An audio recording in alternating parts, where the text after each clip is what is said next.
Assalamualaikum Ibu, mohon maaf mengganggu waktunya. Iya.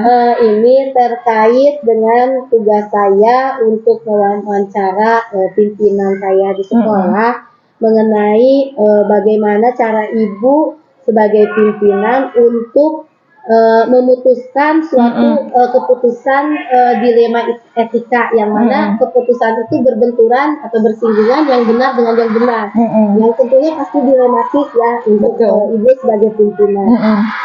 Mohon maaf Ibu mengganggu waktunya, apakah Ibu bersedia membantu saya? Insya Allah Ibu akan bersedia membantu. Baik Ibu, terima kasih. Ini yang pertama yang ingin saya tanyakan, bagaimana Ibu dapat mengidentifikasi kasus-kasus yang merupakan dilema etika atau bujukan moral? Iya. Memang di sebuah lingkungan pendidikan, permasalahan etika atau bujukan moral ya, seringkali kita menghadapinya, baik dari siswanya, baik dari guru-gurunya, maupun semua yang ada di lingkungan sekolah ini, pasti kita akan selalu menemukan sebuah permasalahan atau dilema etika. Jadi sesuai dengan pertanyaan tadi Bu Gania, bagaimana Ibu mengidentifikasi ya kasus-kasus yang merupakan dilema etika atau bujukan moral. Biasanya yang pertama kali bila Ibu menghadapi dilema etika itu, Ibu menyaring dulu. Menyaring permasalahan itu, masalahnya yang berhubungan dengan etika, apakah itu berkaitan untuk diri pribadi, atau berkaitan oleh gurunya, atau berkaitan oleh lingkungan sekolahnya. Semua Ibu identifikasi dulu permasalahannya.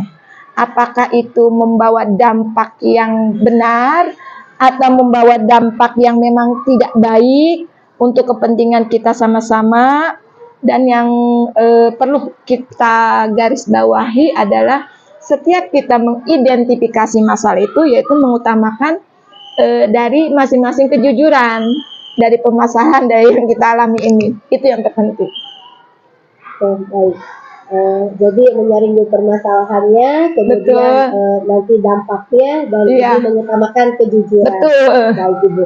Kemudian Ibu dalam menjalankan pengambilan keputusan di sekolah ini ya, terutama kasus-kasus di mana ada dua kepentingan yang sama-sama benar atau sama-sama mengandung nilai kebajikan. Nah, betul bagaimana itu. Ibu Ya memang kadang-kadang kita atau pemimpin itu dihadapkan dengan masalah yang memang keputusan ini sama-sama benar, dua pihak ini benar-benar gitu, cuma saling harus ada yang kita utamakan. Biasanya Ibu itu akhirnya mencari solusinya dengan hasil akhirnya. Mana nih di antara dua kepentingan yang hasil akhirnya lebih baik? Biasanya kan kita lihat, oh hasil akhir ini baik. Sebetulnya dua-duanya baik, cuma kita lihat hasil akhirnya yang lebih baik.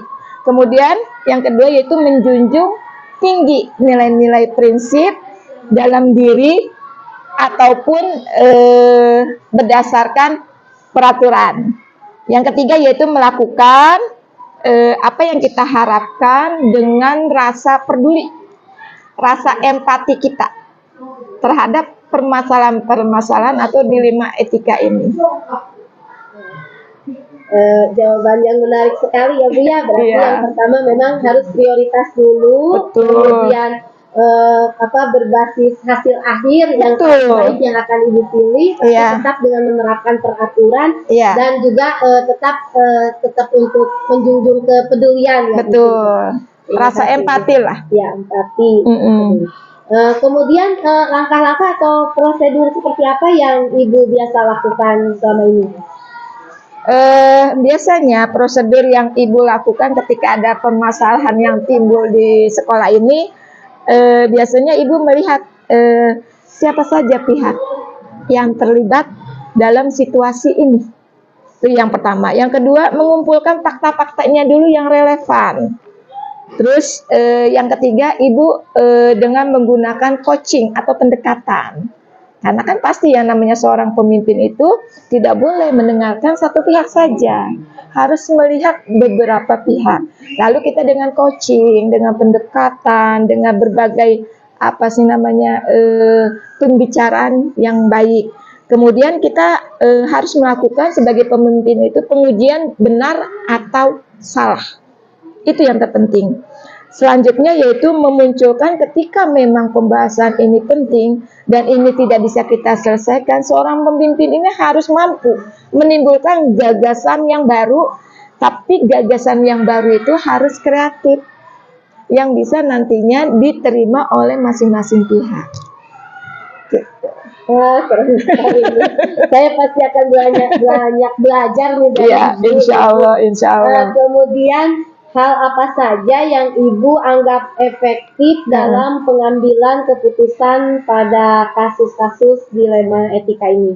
Biasanya seringkali Ibu temuin kasus dilema etika itu, yang pertama kali adalah Ibu mengajak bermusyawarah atau berdiskusi. Bagaimana nih? Pertama, diskusi dengan pihak-pihak yang terkait. Kemudian Ibu berdiskusi dengan guru-guru juga yang terkait. Kemudian Ibu berdiskusi dengan tim-tim yang sudah Ibu buat di sekolah. Bagaimana nih solusi ke depannya? Jadi Ibu tidak hanya mengambil keputusan itu sendiri, tetapi bagaimana kita bisa mensosialisasikan dengan semua pihak supaya masalah itu juga dapat diketahui oleh semua pihak. Jadi tidak ada yang saling menyudutkan. Yang selanjutnya Ibu yaitu membuat keputusan yang bijak. Di antara beberapa keputusan Ibu harus bijak. Jadi ketika kita menjadi pemimpin itu, keputusan itu harus bijak. Jadi ketika kita menyimpulkan sesuatu, mengambil keputusan, komitmen, kalau tidak bijak, kan pasti akan merugikan orang lain. Itu yang terpenting. Dan keputusan lagi adalah hasil bersama. Jadi keputusan yang bijak, keputusan itu hasil bersama. Ada kesepakatan yang positif juga ya Ibu. Iya. Baik Ibu, selama ini pastinya Ibu dalam memutuskan sesuatu pasti ada tantangan ya dalam pengambilan keputusan. Iya. Boleh berbagi dengan saya sedikit saja Bu? Iya, pasti Ibu akan berbagi karena Bu Gania ini kan memang kedepannya menjadi seorang pemimpin. Di samping guru penggerak kan pasti nanti kedepannya menjadi seorang pemimpin. Pasti Ibu akan berbagi, ya mungkin berbaginya Ibu ini akan memberikan pengalaman lah.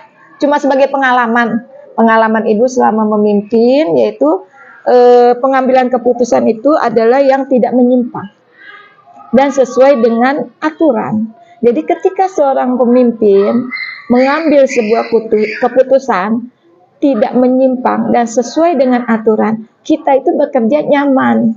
Tapi kalau kita sudah menyimpang, tidak sesuai dengan aturan, maka kerja kita itu akan gelisah, tidak nyaman. Itu yang terpenting. Jadi yang terpenting kita mengambil keputusan sesuai dengan aturan dan tidak menyimpang. Itu yang terpenting. Kemudian kita lihat situasi dan kondisi yang ada di lingkungan sekolah kita. Karena setiap sekolah, kondisi dan lingkungannya kan berbeda-beda. Kondisi sekolah Krukut 3, kondisi sekolah Meruyung, kondisi sekolah 51, dan semua yang ada di lingkungan sekolah yang ada di kecamatan pasti lingkungannya berbeda-beda. Maka kita harus lihat kondisinya. Tidak hanya kita mengambil keputusan yang sepihak. Kemudian ini yang memang tidak boleh ada dalam seorang pemimpin, yaitu keraguan dalam mengambil tindakan. Jadi kita harus pasti, harus yakin ketika memang nanti kita mengambil sebuah tindakan dalam berpikir. Kemudian juga jangan pemimpin itu keliru dalam mencari informasi. Itu fatal akibatnya bila seorang pemimpin dalam mengambil keputusan lalu informasinya salah. Nah, itu akan merugikan semua pihak dalam keputusan yang diambil oleh pemimpin tersebut. Jadi informasi itu terlebih itu harus kita saring, yang tadi Ibu bilang itu. Jadi ya harus sesuai, harus benar. Oh iya, informasi sudah benar nih, berarti saya keputusannya harus ini. Itu yang Ibu ambil.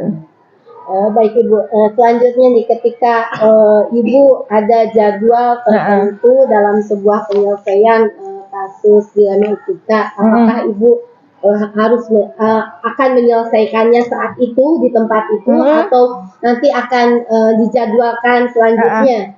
Iya. Nah, kemudian kalau tadi prosedurnya udah Ibu jelaskan. Nah, seperti itu Bu, kalau harus diputuskan saat itu, apakah Ibu akan memutuskan saat itu atau memberi tenggat waktu? Biasanya Ibu tidak harus memutuskan saat itu. Biasanya Ibu harus berdiskusi, harus berdialog, harus mencari dari berbagai pihak. Jadi Ibu tidak memutuskan dalam satu waktu itu. Karena kalau keputusan mendadak, itu pun hasilnya tidak akan bagus. Kalau itu menurut Ibu. Itu nanti akan Dikasih jadwal. Iya, betul. Nah, faktor yang selama ini mempermudah atau membantu Ibu dalam pengambilan keputusan dilema etika kira-kira apa saja, Bu? Pertama, Ibu ngambilnya demi kebaikan orang banyak. Itu yang terpenting.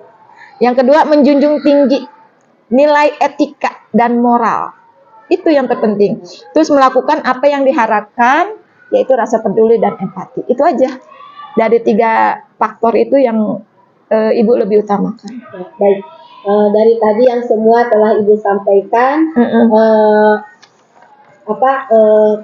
pengalamannya tentu saja bagi saya ini adalah yang sangat perlu saya petik ya, pengalaman seperti ini, bahwa Ibu dalam memutuskannya sudah melalui prosedur yang betul-betul, jadi tidak bisa langsung diputuskan saat itu, tapi melalui istilahnya mah kalau disebut jalan panjang tidak ada jadwal, ada prosesnya. Ya. Baik Ibu, terima kasih atas waktunya. Mungkin lain kali saya juga akan minta pendapat Ibu lagi. Iya, terima kasih juga. Baik pembelajaran saya di kelas, atau bagaimana juga cara seperti saya menyelesaikan permasalahan. Terima kasih Ibu. Sama-sama. Warahmatullahi wabarakatuh. Waalaikumsalam.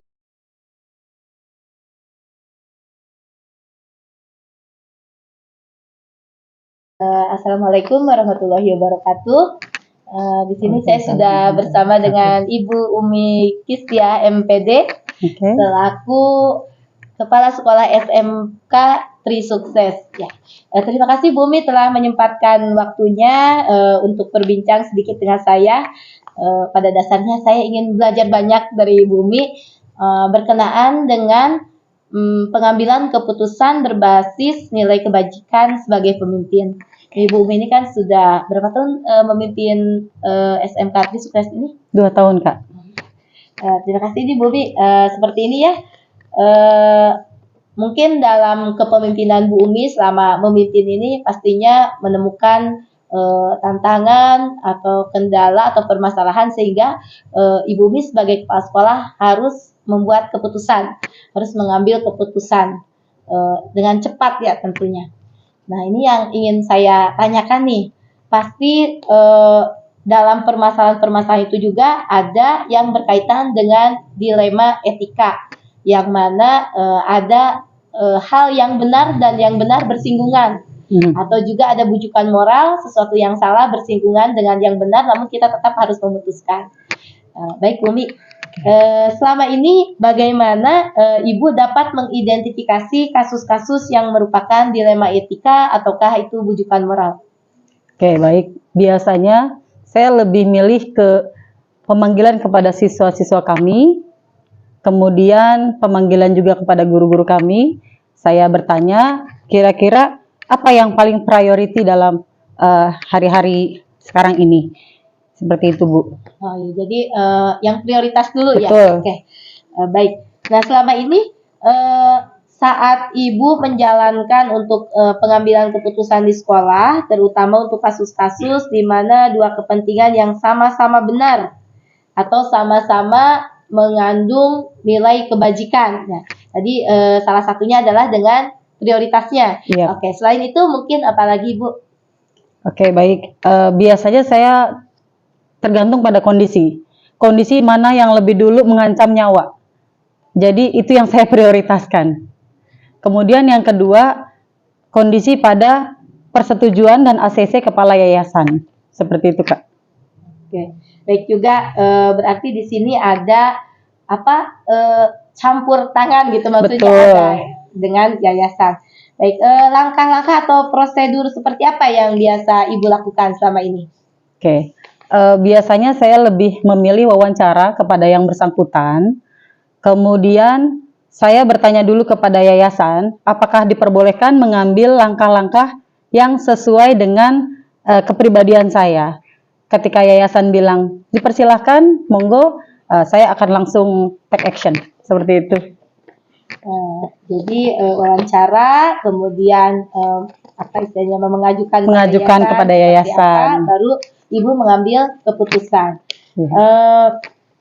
Apakah hal-hal apa saja yang selama ini ibu anggap efektif dalam pengambilan keputusan pada kasus-kasus dilema etika? Apakah dengan tadi seperti langsung wawancara, kemudian dengan memutuskan bersama dengan yayasan, apakah itu ibu sudah pandang itu efektif? Sebenarnya itu efektif sekali, tetapi pada saat kedaruratan, kadang saya suka lebih memilih mengambil jalan sendiri, dan saya berani pasang badan dalam artian saya akan melindungi karyawan-karyawan saya lebih dulu. Yayasan nanti kalau yayasan ternyata, oh ibu salah nih, harusnya begini-gini, saya bisa minta maaf. Yang penting karyawan saya, teman-teman saya selamat lebih dulu. Seperti itu. Ya, baik. Jadi mengutamakan teman-teman. Ya. Aduh, oke, baik. Hal apa saja yang merupakan tantangan ibu dalam pengambilan keputusan? Wah, banyak banget nih. Ada beberapa orang yang lebih melihat saya seperti orang yang arogan, dalam arti harusnya nggak gini, harusnya nggak gitu, harusnya dengerin yayasan dulu, harusnya belajar lebih banyak untuk pengambilan keputusan. Banyak sekali orang-orang yang berpandangan bahwa segala sesuatu itu harus dimusyawarahkan terlebih dahulu. Tetapi untuk saya pribadi, ada hal-hal yang tidak harus dimusyawarahkan terlebih dahulu. Action aja dulu, musyawarahnya belakangan gitu. Oh, ya. Baik. Jadi pokoknya masalahnya harus selesai aja dulu. Harus selesaiin aja dulu gitu. Oke, baik. Ketika ibu memiliki jadwal tertentu, kemudian ada permasalahan, apakah nanti aja dulu deh permasalahannya gitu, saya harus melakukan dulu yang ini atau menyelesaikan dulu permasalahan yang ada? Nah, balik lagi ke based on condition. Kalau masalah kedaruratan, saya lebih memilih mana yang lebih darurat. Kalau memang harus mengalahkan jadwal saya dan lebih memilih yang darurat, saya lebih yang darurat, saya dahulukan. Karena siapa tahu itu bisa menyelamatkan orang, nyawa, atau situasi gitu. Ya. Kalau dengan murid-murid ibu, misalkan ada permasalahan, ada dilema antara yayasan dengan sekolah, yang itunya murid, yang di situ adalah salah satu nanti akan berdampak pada murid. Apa yang akan ibu pilih? Action yang mana yang akan ibu pilih? Kalau berdampak pada murid, saya tidak langsung memutuskan sepihak, tetapi saya akan ngobrol dengan wali kelasnya dulu, kemudian ibu wali muridnya itu, kemudian ngobrol dengan BK, keputusan apa yang harus diambil, kemudian dengan wakil kepala kesiswaan, supaya saya dapat masukan-masukan yang positif. Ketika saya yakin punya masukan positif yang lebih banyak, saya akan naik banding ke yayasan bahwa murid ini layak dipertahankan. Seperti itu. Ya, baik. Jadi pokoknya kita lebih berpihak pada murid dulu. Betul. Ya. Baik. Adakah seseorang atau faktor apa yang selama ini mempermudah atau membantu ibu dalam pengambilan keputusan dalam kasus-kasus dilema etika itu? Alhamdulillah banyak. Salah satunya adalah Direktur Yayasan, yaitu Pak Haji Winarto. Beliau ini pelaksana harian Yayasan Wakaf Al-Faqih Mandiri. Jadi apapun yang terjadi di sekolah kami, saya langsung utarakan kepada Pak Haji Winarto. Saat itu juga langsung diberikan keputusan, sebaiknya gini, solusinya harusnya gini. Jadi alhamdulillah saya langsung menemukan tidak dalam waktu yang lama. Oke, baik. Jadi kalau dari pihak orang itu adalah pihak yayasan, termasuk sebagai membantu ibu. Betul. Gitu, mencarikan solusi atau memberikan solusi. Kalau faktor-faktor lainnya, misalkan yang mempermudah ibu untuk mengambil keputusan? Dari wali kelas biasanya, karena wali kelas ini lebih sering dicurhatin siswa gitu. Jadi saya harus tahu apa sih permasalahan anak saya nih dari wali kelas. Kalau masih kurang puas ya saya telepon mamahnya. apa sih yang terjadi di rumah gitu. Jadi Ibu juga ada kolaborasi antara yayasan, wali kelas, orang tua siswa, Betul. berarti memang kerjasama. Baik, dari semua hal yang telah tadi Ibu sampaikan, pembelajaran apa yang dapat Ibu petik dari pengalaman-pengalaman Ibu dalam menyelesaikan permasalahan seperti ini? Saya bersyukur ada di sini dan bersyukur saya mempunyai 3 tiang ya, kalau boleh dibilang. Tiang yang pertama ini yayasan, yang kedua masyarakat dengan komite sekolahnya, yang ketiga Bapak Ibu guru. Jadi saya tidak mengambil keputusan secara sepihak kadang-kadang karena ketiga hal ini turut membantu saya menentukan solusi yang win-win, benar-benar benar menang seperti itu. Iya. Win-win solution Win-win pokoknya solution. ya Bu. Mudah-mudahan apa yang saya kerjakan ini menang buat anak murid, menang buat wali kelas dan guru, menang juga buat orang tua, menang juga buat yayasan. Seperti itu. Tapi yang pertama pasti yang Ibu prioritaskan antara murid sama yayasan, yang mana dulu Bu? Murid. Karena yayasan hebat kalau muridnya kosong, percuma juga, Jadi nggak ada memang sekolah. tetap berpihak dulu Ke pada murid. Nah, juga keputusan-keputusan yang Ibu ambil tentunya tetap harus bisa dipertanggungjawabkan ya. Jadi tadi Ibu bilang Yayasan. Ibu sudah siap pasang badan karena Betul. kalau memang itu keputusan yang kita ambil adalah benar. Oke, baik Bumi, terima kasih atas wawancaranya nih. Saya sedikit banyak jadi punya pengalaman dari sesi berbagi ini. Mudah-mudahan ini juga hikmah pembelajaran buat saya ke depannya. Terima kasih atas waktunya. Oke, baik. Assalamualaikum warahmatullahi wabarakatuh. Waalaikumsalam.